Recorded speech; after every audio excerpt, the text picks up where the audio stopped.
지금요, 초반에는 안철수 전 후보가 이 시점에서 당대표로 나서는 게 과연 원당하냐라는 게 논란이 됐었는데요. 중반 넘어가면서 서울시장 얘기가 계속 나왔습니다. 그래서 이 부분을 안철수 전 대표 포함해가지고 서울시장에 관한 얘기로 넘어가면서 같이 포함해서 이야기를 좀 나눠볼까 합니다. 좀 그걸 보죠.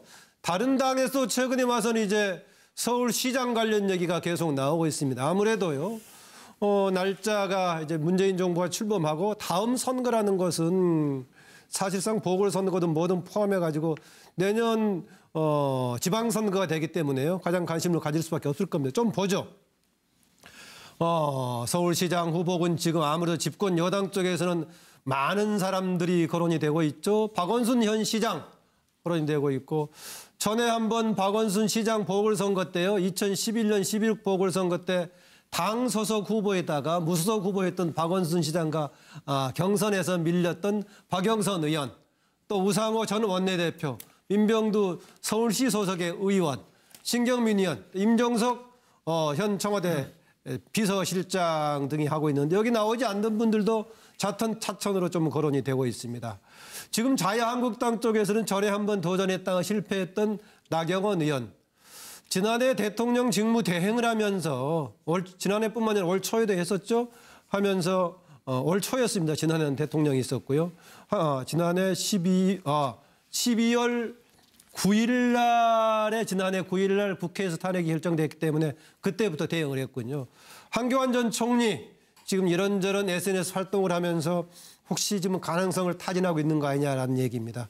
안철수 지금 전 후보 현재 당대표 도전하는 과정 속에서 당에서 이런저런 배경으로 서울시장 출마 권유도 받고 있고 그렇습니다.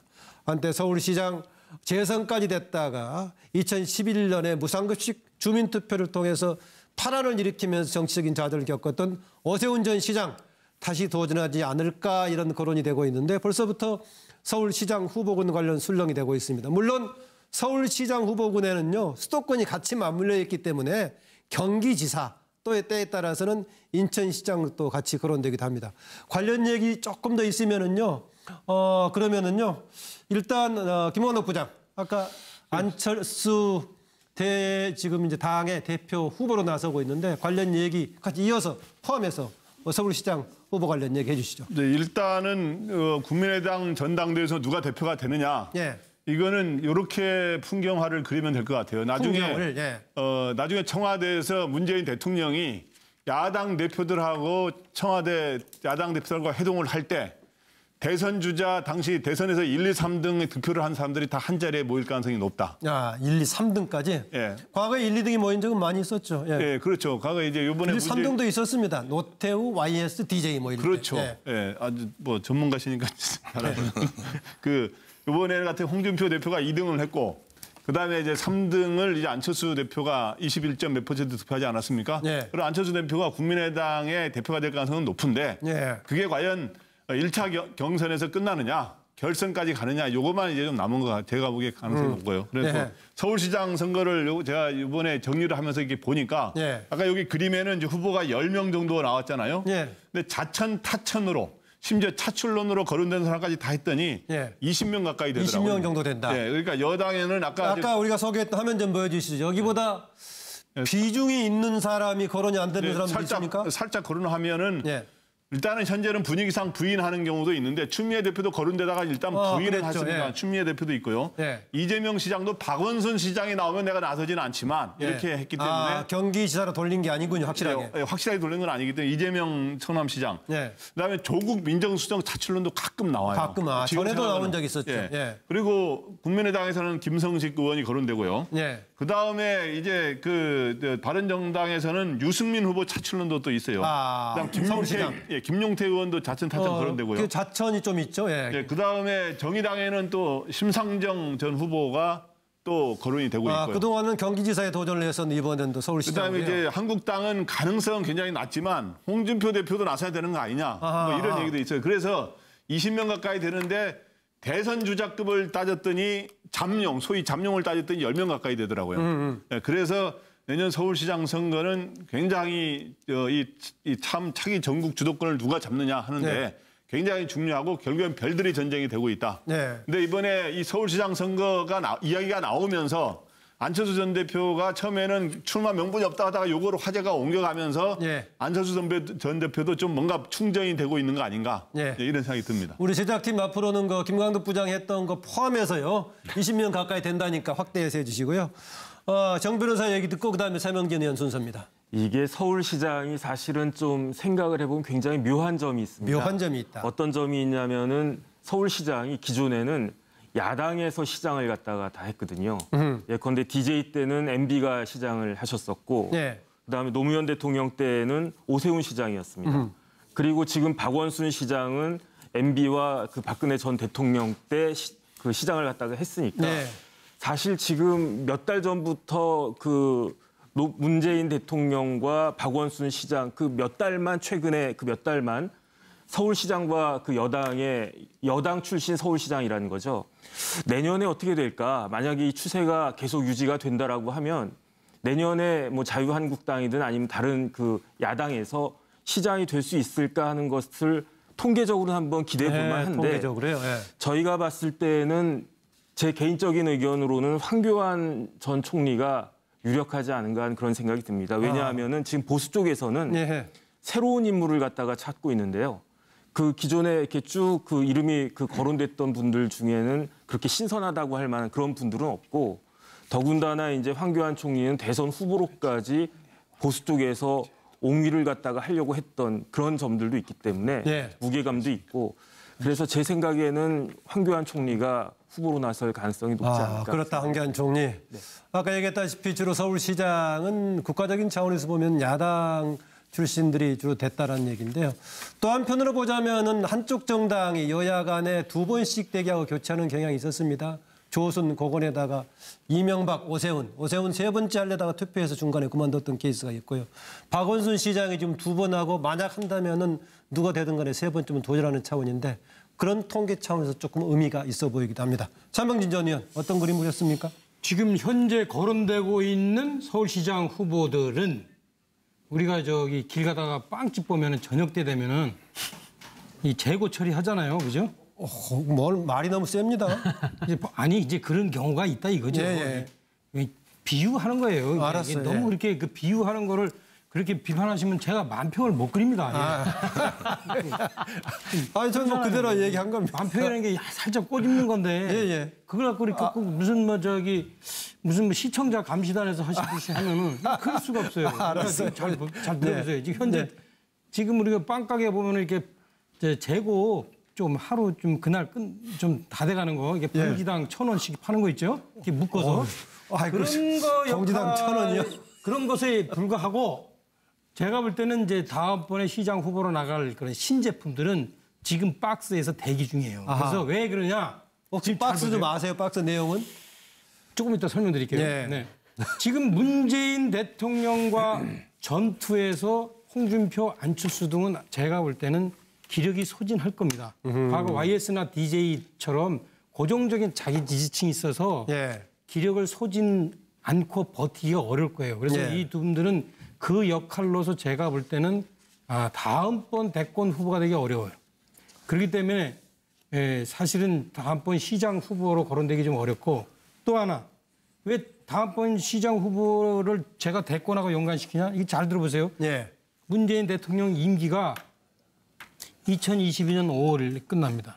다음번 자치단체장 임기가 2022년 6월 끝납니다. 이게 또 철저하게 맞아떨어진 거예요. 둘 다 도전할 수 있는 거죠. 지금 일정의 지방자치전체장 선거에서 일정하게 활약을 하는 사람들. 일단 신제품 좀 소개해 주세요. 너무 기니까. 그러니까 활약을 하는 사람들이 아마 제가 볼 때는 다음번 대권하고도 상당히 연계가 될 거예요. 그래서 다음번 대권을 염두에 두는 사람들이 다 많이 나올 거예요, 이번에. 그런 거를 생각해 보면은 이제 아까 제가 얘기했던 사람들 이게 다 재고 처리하고는 상관없고 지금 이제 다 거론될 수 있는 사람들은 있죠. 근데 제가 모르시면 얘기하지 말고 만약에 박스 안에 있는 거 아시면 빨리 얘기해 주시고. 박스에도 몇 명이 거론되긴 하네요. 제가 보니까 박스에도 몇 명이 있긴 있네요. 그죠?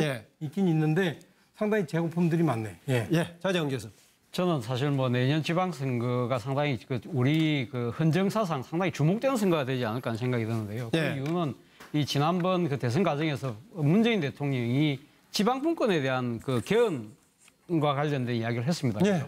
그렇기 때문에 권력 구조 부분에 합의가 안 된다 하더라도 지방분권만이라도 합의가 되면 내년 지방선거에 같이 투표에 굉장히 붙이지 중요하죠, 않을까. 아주 사실은. 중요하죠. 예. 그렇기 때문에 선거제도도 물려 있고요. 그렇죠. 지방분권이 강화된다고 한다면 아마 지금 우리가 느끼고 아는 서울시장 권한 이상을 아마 사실상 거의 뭐 이 대한민국 공화국의 상당한 부분을 이 지금 어떻게 좌지우지할 수 있는 그 권한을 지금 차지하게 되는 거거든요. 그렇기 네. 때문에 서울시장에 임하는 그런 뛰고 싶어하는 그 정치인들 입장에서도 상당히 주목되는 선거일 수밖에 없는데 그런 측면에서 본다고 한다면 저는 많이 지금 우리 김강덕 부장 말씀하시는 대로 홍준표 자유한국당 대표의 가능성은 낮다고 봅니다만은 아마 지방분권으로 해서 강화가 돼야 된다고 한다면 아마 홍준표 대표의 이 서울시장 경선 레이스에 뛰어들 가능성도 있다. 그렇다고 네. 한다면 이 보수의 야권에서의 판시 자체가 상당히 경랑이 있을 거라는 생각이 들고요. 또 한편으로는 뭐 안철수 지금 국민의당 대표 후보가 만약에 당대표가 된다고 한다면 저는 뭐 거의 한 99% 나갈 가능성이 높다. 네. 그런 상황이 된다고 한다면 민주당의 경선 과정에도 상당한 여파가 미칠 수밖에 없다. 네. 왜 그러냐 한다면 지금 그 더불어민주당 그 후보군 중에서 가장 그래도 이 상당한 가능성이 있는 분이 현직 재선시장인 박원순 후보인데 박원순 후보가 아마 당내 경선 과정에서 본선 과정에서 안철수 네. 후보에 대한 요구받게 될 정치적 네. 양보에 대한 그런 여러 공격 때문에 네. 아마 이 당내 경선에서도 상당히 걸림돌이 될 가능성이 있다. 그런 네. 부분들이 앞으로 이 지금 서울시장 그 선거를 앞두고 우리가 지켜봐야 될 하나의 관전 포인트가 아닐까 생각이 듭니다. 네, 지금 아까 봤던 차재원 교수 지금 얘기하는 부분들 상대적인 후보 간의 상대적인 경쟁이기 때문에 다른 정당 후보가 어떻게 되느냐 이런 점이 있고요. 아까 차명진 전 의원이 얘기했던 뭐 재고라고는 그렇겠지만 신제품에 대한 기대 어떻게 나올지 모르겠습니다. 네, 이정우 실장. 두 가지만 사실 말씀드릴 게 뭐냐면 거기에 변수가 두 가지가 있어요. 하나는 재보궐선거입니다. 네. 지금 본부장님 말씀하셨던 20명 중에 사실은 많은 수가 재보궐선거를 노릴 수도 있어요. 네, 네. 8석이나 되거든요. 이미 재보궐선거가 4월 달에 이 8석을 이루어진다면 지금 원외인 분들 중에 이 재보궐이냐 아니면 지방선거냐를 놓고 고심할 사람들이 있으니까 예. 20명 중에 상당 부분을 또 빼야 되고 아하, 예. 두 번째는 개헌이라는 카드입니다. 이번 개헌이 지방선거에 함께 만약에 올려진다면 사실 개헌의 구조가 있잖아요. 우리 4년중이제냐 아니면 뭐 분권형 뭐냐 이것이 결정되면 또 거기서 이 상당 부분 또 이 개헌으로 말미암은 어떤 변수가 있기 때문에 그 두 가지 변수가 사실은 이번 서울시장 선거에 20명 중에 상당수가 빠져나가리라고 또 볼 수가 있죠. 네, 뭐 역시 좋은 지적 같습니다. 또 앞으로 4월에 돌아오는 4월에 보궐선거가 여러 군데 예정이 돼 있고 일부 또 겨냥하는 사람도 있기 때문에 그것도 변수로 봐야 된다. 참고로요, 예전에는 보궐선거가 1년에 4월, 10월 두 번 있었습니다만은 개정이 돼가지고 현재는 1년에 한 번 4월만 첫 주에. 그런데 있도록. 제가 알기로는 지방선거가 있는 6월 달이 있을 경우에는 4월 선거를 6월로 미뤘어요. 6월에 같이 아마 하게 그 통합해서 통합해서 이렇게 하고. 그래서 함께 한다는 제가 아까 그래서 그러니까 빠져나간다는 같이 말씀을 드립니다. 하는데 그때 아마 서로 국회에서 이렇게 합의를 하게 되면 아마 통합해서 치르게 될 겁니다. 정계한 대표. 내년 서울시장 선거는 안철수 후보가 아마 관전 포인트를 하나 찍으라 그러면 안철수 후보의 출마 여부와 아하. 선전 여부가 될 것이다. 아하. 두 가지 측면이 크게 있죠. 현재 당세는 약하지만은 시장 선거에서는 중요한 변수다 이렇게 보군요. 그렇죠. 이제 정당 지지도보다는 인물 중심으로 치러지는 서울시장의 선거의 특징도 있고 네. 또 문재인 정부가 1년으로서 평가받는 시점에 지금과 네. 같은 고공 지지율을 유지할 수 지금하고는 있느냐. 환경이 조금은 다를 거다. 그렇죠. 여러 가지 이제 변수들이 생길 것이고 거기다가 박원순 시장과 안철수 후보 간의 또 특수관계가 있습니다. 지난번에 박원순 시장한테 지지율이 낮음에도 불구하고 후보를 양보했던 이런 것들이 어떤 분은 뭐 양보냐 아니냐 논란도 있긴 합니다만은 예. 어찌됐든 양보든 선택이었던 이걸 가지고 안철수 후보가 서울시장이 되겠다고 하면 결국 시민들이 평가할 때는 안철수 후보가 우리 정치에서 꼭 필요한 차기 대권 주자로서 대통령이 될 만한 자격이 있다고 하면 의외로 서울시장 선거에서 선전할 가능성이 높고 그렇지 않고 안철수 후보가 더 이상 필요 없다고 하면 정치적으로는 완전히 예. 사라지는 그런 결과를 낳게 될 것인데 이런저런 사정을 종합적으로 봤을 때 안철수 후보의 출마가 아마 내년 서울시장 선거에서 굉장히 중요한 그런 상황을 연출할 것이다. 이렇게 저는 보고 있습니다. 네, 오늘 우리 패널들이 앞으로 다가올 서울시장 선거, 지방선거 관련해 여러 가지 주목되는 부분을 골고루 짚어줬기 때문에 어느 쪽이 좀 타당하지 않다고 하더라도 시청자들 여러 가지 변수를 같이 충분히 고려하면 많은 도움이 될 것 같습니다. 한 10초 정도 김관덕 부장 추가하겠다고요. 네, 그래서 내년 그럼 서울시장 선거에서 누가 이기느냐 이거를 물어보는 사람이 많은데 변수는 두 가지입니다. 저는 안 물어봤습니다. 네, 누가 이기느냐. 네. 근데 이제 내년은 그 두 가지로 결정돼 하나는 문 대통령 지지율이 결정을 할 거고 예. 그게 지지율이 내년에도 50% 이상이다 그러면 여당이 유리할 겁니다. 예. 그리고 또 하나는 구도가 어떻게 되느냐. 야당이 아까 문 공조를 대통령 해가지고 지지율 몇 퍼센트를 기준으로 해요? 저는 대통령 지지율이 50%나 55%를 넘으면 일단 여당이 유리하다.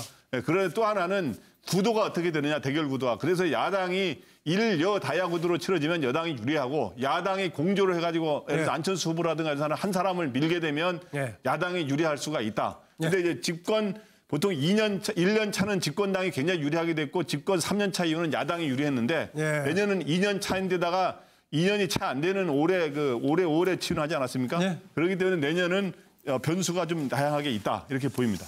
네, 일단 내년에 지방선거 그 무렵에 현 문재인 대통령에 대한 지지도가 50 내지 55에서 위쪽이냐 아래쪽이냐 더 중요한 변수가 될 것이다. 현재 기세를 계속 밀고 갈 거라고 주장하는 여당의 일부에서는 상당히 듣기에 불편할 수도 있겠습니다.